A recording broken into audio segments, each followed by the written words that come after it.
Assalamualaikum warahmatullahi wabarakatuh. Selamat siang, salam sejahtera dan salam sehat. Kami akan menyampaikan Daily Brief COVID-19 Rabu 3 Juni 2020. Update COVID-19. Berdasarkan data terkini Dinas Kesehatan, Pemerintah Provinsi DKI Jakarta pada 3 Juni 2020 terdapat penambahan jumlah kasus positif sebanyak 83 kasus. Sehingga jumlah kumulatif kasus positif di DKI Jakarta sebanyak 7.539 kasus. Dari jumlah tersebut, 2.530 orang dinyatakan telah sembuh dan 529 orang meninggal dunia. Sampai dengan hari ini kami laporkan 1.699 pasien masih menjalani perawatan di rumah sakit dan 2.781 orang melakukan self-isolation di rumah. Untuk orang tanpa gejala atau OTG, sebanyak 18.832 orang. Orang dalam pemantauan atau ODP berjumlah 16.073 orang. Dan pasien dalam pengawasan atau PDP sebanyak 11.229 orang.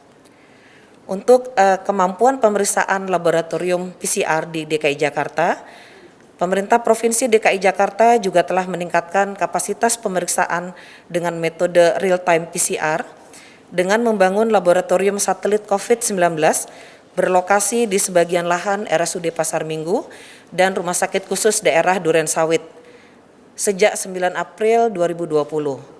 Dan membangun jejaring dengan 41 laboratorium pemeriksa COVID-19 di DKI Jakarta. Secara kumulatif, pemeriksaan PCR sampai dengan 2 Juni 2020 sebanyak 156.684 sampel. Pada 2 Juni 2020 telah dilakukan tes PCR pada 1.380 orang. 1.135 diantaranya dilakukan untuk menegakkan diagnosis pada kasus baru dan hasil 83 positif dengan 1.052 hasilnya negatif. Pemeriksaan masif secara selektif terus dilakukan di daerah kelurahan terpilih yang dikaji secara epidemiologis dan menurut kepadatan penduduk. Terdapat 58 kelurahan terpilih yang dilakukan rapid test tersebut dan sasaran ditujukan kepada warga lansia, masyarakat dengan kasus penyakit tertentu, dan juga pada ibu hamil. Total sebanyak 160.231 orang telah menjalani rapid test dengan presentasi positif COVID-19 sebesar 4%. Dengan rincian, 5.974 orang dinyatakan reaktif COVID-19 dan 154.257 orang dinyatakan non-reaktif. Untuk kasus positif ditindaklanjuti dengan pemeriksaan swab secara RT-PCR dan apabila hasil positif dilakukan rujukan ke Wisma Atlet atau rumah sakit dan dapat dilakukan juga isolasi secara mandiri di rumah. Bagi masyarakat tetap kami himbau untuk selalu memperhatikan protokol kesehatan yaitu menggunakan masker, selalu mencuci tangan dengan sabun dan air mengalir atau menggunakan hand sanitizer, menjaga jarak antar orang minimal 1,5 sampai 2 meter dan menjaga diri untuk tetap beraktivitas di rumah. Kami akan sampaikan mengenai surat izin keluar masuk Jakarta.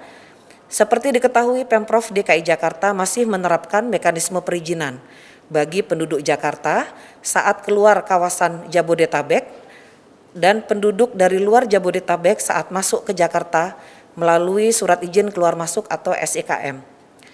Sejak dibuka pada Jumat 15 Mei 2020, pengajuan SIKM berdasarkan data per Rabu 3 Juni 2020, total sudah mencapai 630.825 pengguna berhasil mengakses perizinan SIKM dari website corona.jakarta.go.id.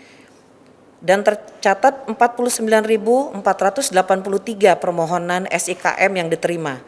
Dari total permohonan yang terima tersebut, terdapat 4.524 permohonan yang masih dalam proses karena memang baru saja diajukan permohonan. Dalam waktu 3 hari, petugas Dinas Penanaman Modal dan Pelayanan Terpadu 1 Pintu DKI Jakarta telah berhasil merampungkan penelitian administrasi dan teknis perizinan terhadap lebih dari 21.000 permohonan SIKM. Bahkan juga tetap memproses pada hari libur nasional, Sabtu dan hari Minggu. Adapun permohonan yang telah dilakukan penelitian administrasi dan penelitian teknis didapatkan hasil verifikasi. Hanya 8,6% dari total permohonan atau 4.265 permohonan SIKM yang dinyatakan telah memenuhi persyaratan, sehingga SIKM dinyatakan telah memenuhi persyaratan dan dapat diterbitkan secara elektronik. Dan sebanyak 2.642 permohonan SIKM sedang menunggu divalidasi untuk penjaminan atau penanggung jawab. 76,9% dari total permohonan atau 38.052 permohonan SIKM dinyatakan ditolak atau tidak disetujui. Untuk itu kami menghimbau agar masyarakat lebih bijak dalam mengajukan SIKM karena kelap kali DPM PTSP menemukan permohonan yang tidak memenuhi aspek substansi perizinan SIKM. Misalnya bahwa warga tersebut tidak sesuai dengan ketentuan utama, yakni tidak bekerja pada 11 sektor yang diizinkan untuk mendapatkan SIKM. Demikian update Daily Brief tanggal 3 Juni 2020. Wassalamualaikum warahmatullahi wabarakatuh.